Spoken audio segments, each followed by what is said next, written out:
bago natin sisimulan, ay meron muna tayong mga alitutunin. So, narito ang mga alitutunin na kailangan natin sundin upang maging maayos at matibasay ang ating talakayan. So, basahin muna ng sabay-sabay ang ating mga alitutunin.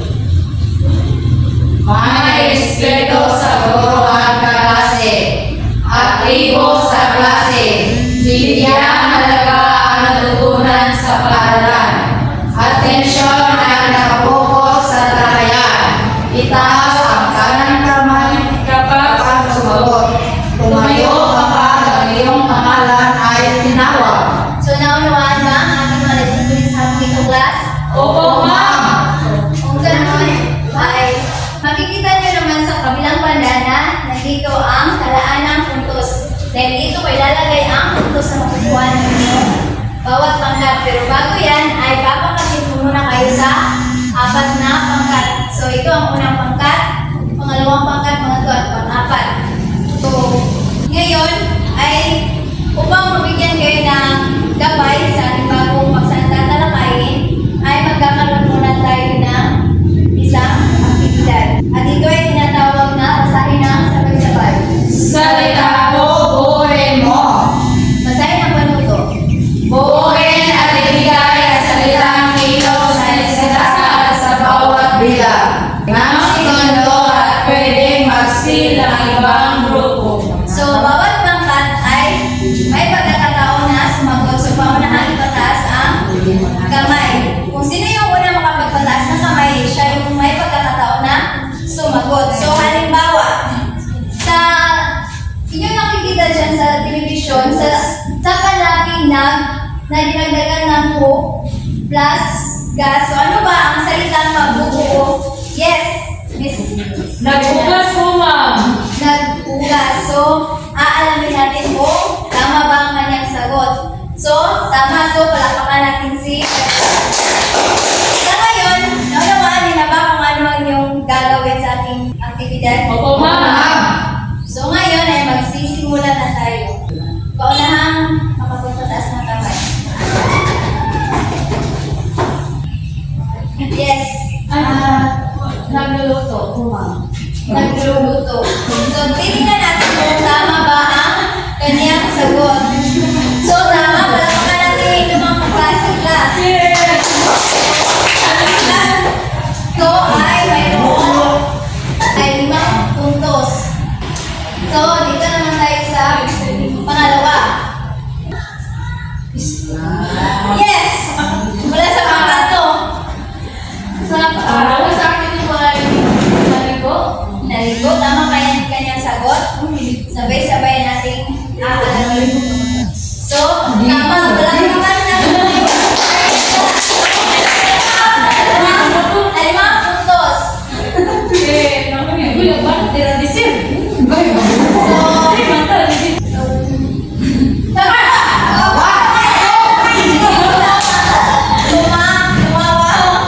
Tama kaya kanyang sagot? Bilas mo. Yung sagot ay tumatawa. Kasi mula sa numero 2, so sa Tagalog yan ay Ma. Mawa.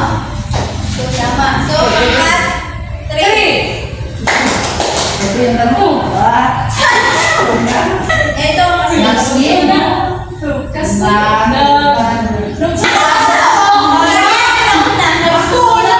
nagsusulat, tama kaya? So, ang ay nagsusulat. So, sa pangalawang pangkat, meron namang 5. So, ngayon class, ang mga salitang inyong nahulaan, naalala mo ba? Naligo. Tumatawa. Nagsusulat. Nagluto. Opa, nagluto. Nagluluto. Naligo. Tumawa. At nagsusulat. So, batay sa mga salita inyong nahulaan class, ano ba ang mapapansin ninyo dito? Kung sino ang makasagot, bibigyan ko ng 5 puntos. Yes, Ali sir.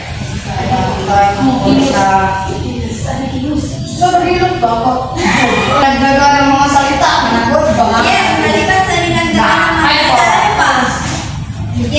Ito ay mga salitang nagsasaad ng Diyos at binibigyan ng kung lapit. Yes, Or, binibigyan ng kilos. So, alam niyo ba kung ano ang tawag sa mga salita na nagsasaad ng kilos? Yes, answer. Pandiwa. So, tama. So, kanina, sumagot si answer na tama. Bibigyan kita ng 3 puntos sa pag-iikot kita. Okay.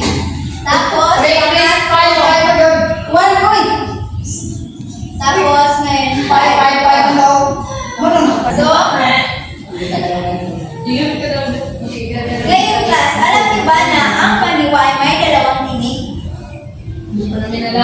Kung gayon ay kinagagala kong ang ating bagong paksang tatalakay ay tungkol sa tinig ng pandiwa.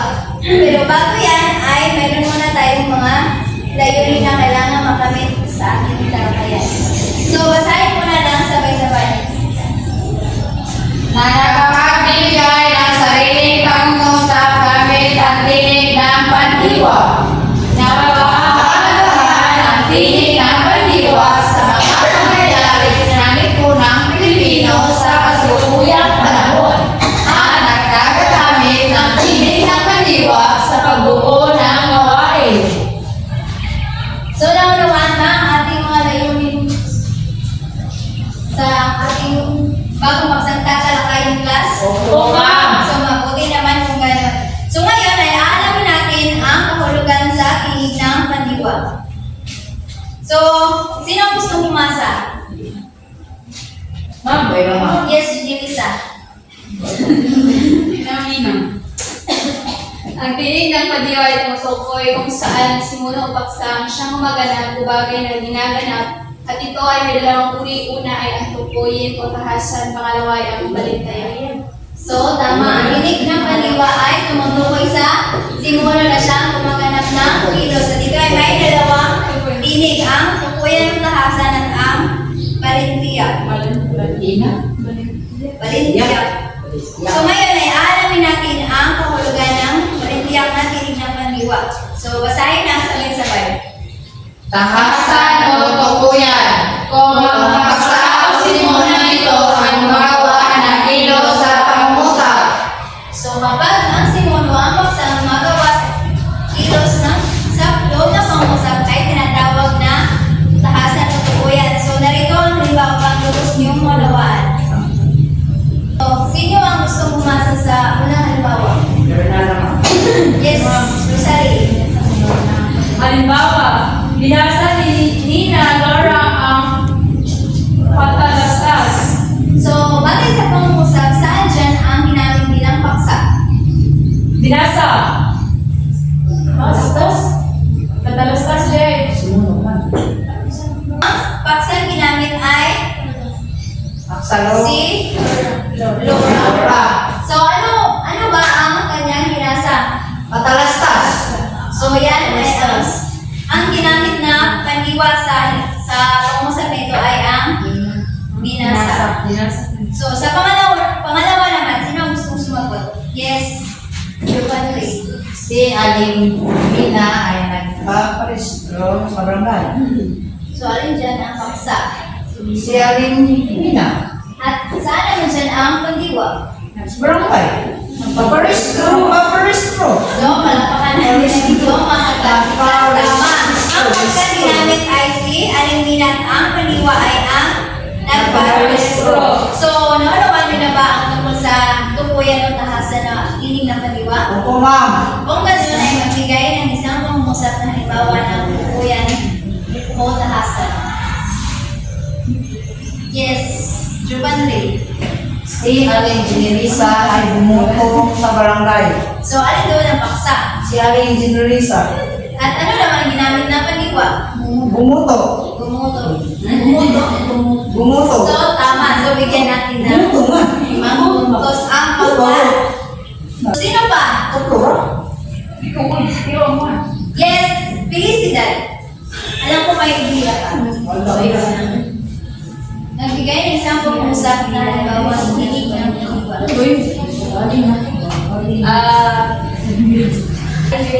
Nagtinda sa palengke. So, alin doon ang paksa? Si Alec Wildan. At ano naman ang pandiwa? Alec Palingwa. Tinda. So, tama. So, pangkatuan ay mayroong 5 puntos. So, sino pa? Yes, Junipisa. Si Aling Rosalinda ay lalakad sa bakuran. So, alin daw ng paksa? Alin daw ng paksa? So, Si yung Aling Rosalinda at ano naman ang pandiwang ginamit? naglalakad. So, naglalakad. So, may 5 puntos ang pangkatuan. So, ngayon, balik kong nalawanin na ang tungkol sa unang tinig ng pandiwa. So, dito naman tayo sa pangalawang tinig ng pandiwa. Ito ay ang Balintiya. balintiya. So, basahin ang sabay-sabay ang kahulugan. Balintiya, hindi basta si Mono ang gumagawa ng hilo sa bansa. Halimbawa, So, halimbawa, basahin. Ang patalastas ay binasa ng tao. So, ano ang paksa na ginamit sa pangusap na yan? Patalastas. Ang tao. Ang tao. Yes, ang patalastas. Kasi ang patalastas yung inasa ng Tao. So, yung tao yung gumagawa. Subalit, ang paksa ay ang Patalastas. So, tama. So, sa pangalawang halimbawa naman. Sinuri ni Mang Dino ang dalang sulat. So, ano ang paksa sa pangusap na yan? Sinuris. Dalang sulat. Yes, sulat ang paksa. Ang gumagawa ng kilos ay Si Mang Dino. Mang Dino. So, ang ginamit ng patiwa ay ang sinuri. So, tama, naiintindihan niyo na ba tungkol sa Balintiya? Yes, ma'am. Kung gano'n ay magbigay ng pangusap na halimbawa ng Balintiya. Yes, Rosalie. binasa ni Ma'am Alice ang liham na ibinigay ni Ma'am Gawin, simple pangungusap. Halimbawa. Aling. binasa ni Ma'am Alice ang liham ni Biggs. So, alin doon ang paksa? 1. Binasa. Hindi ka basa. Ihawan. So, dalawa. Alina. Ang liham. So, ang liham. So, sino ang bumasa? Si Ma'am Alice. So, alin doon ang pandiwa? So, tama, bigyan natin ng ibang puntos. Ang lapakan natin na. So, sino pa? Si Babes naman. Si Bebs. May idea ka.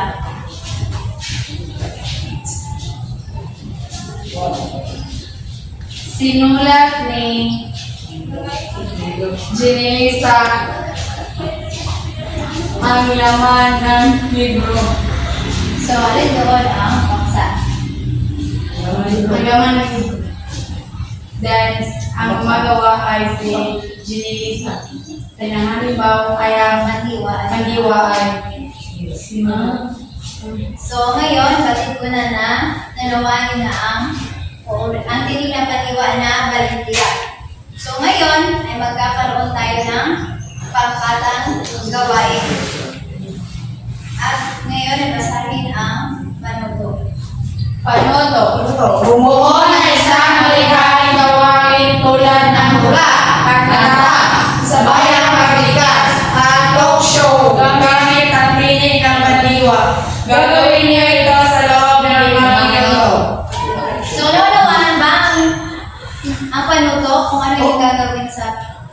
Kumam. So, Liwanag. ganun. Pero bago yan, ay narito mo na inyong mga pamantayan. Pamatayan. Kategorya. Kaltupan, 15 puntos. Malikhain, 15 puntos. Kausayan sa paglalakad, 10 puntos. Operasyon, 10 puntos. Kabuuan, 50 puntos. So ngayon ay maaari na kayo mag-umpisa sa inyong pangkatang gawain. Ibigyan ko lang kayo ng 2 minuto.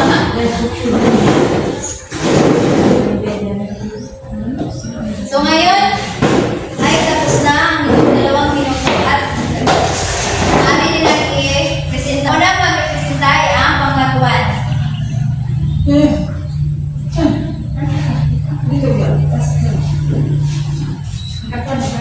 Salamat. Ay, pumunta naman natin tayo sa pangkat. Leader ba ka? So, ang pangkat tatlo.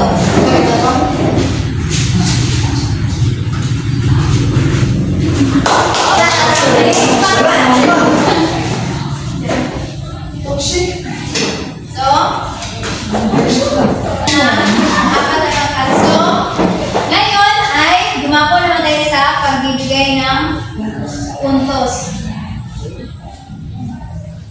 Class, dahil tapos na tayo sa ating talakayan, may mga katanungan pa ba kayo sa akin? Wala na pong Kung gano'n ay may katanungan ako sa inyo. So, basahin muna lang sabay-sabay. Bilang isang mag-aaral, ano ang karagdagan sa paggamit ng tinig ng pandiwa sa kasalukuyang pangyayari sa lipunan? So, sino ang gusto mo sumagot? Yes, Rosalie. Go. Sige, Yes, Bebs. Bilang isang mag-aaral, mahalagang ang paggamit ng tinig ng pandiwa sa kasalukuyang pangyayari sa lipunan ngayon dahil sa pamagitan nito ay ating mailalahad o magagamit ang tinig ng pandiwa sa maayos na paparaan kung saan ating maipapaliwanag ang pangyayari ng pag-ayos. So, tama class, magagamit natin ito sa pagbibigay impormasyon gamit ang mga issue. So, tama. So, ngayon ay batid kong nawalan na ng lubos ang ating aralin. So, ngayon ay susukatin ko naman ang inyong kaalaman. Magkakaroon tayo ng pagsusulit. So, basahin ang panito. Tukuyin ang mga tinig ng pandiwa ang magagamit sa pangungusap. Kung ito ay tukuyan o bagaya. So, ito, ang inyong sagot ay isulat sa sangkapat na papel.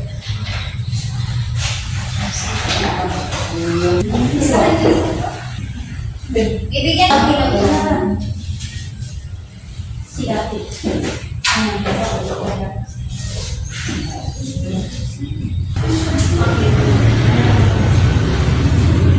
Tapos na ay pagbasa sa harapan ng inyong mga papel.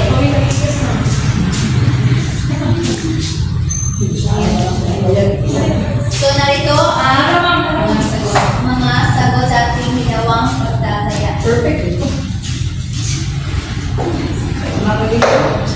At ngayon ay narito ang inyong takdang aralin. So, basahin ang sabay-sabay. Gumawa ng tinig ng pangungusap sa dalawang uri ng tinig ng pandiwa, tukuyan o taasan at malintiyan. So, nawaan ba ang inyong takdang aralin class? Tukuhan!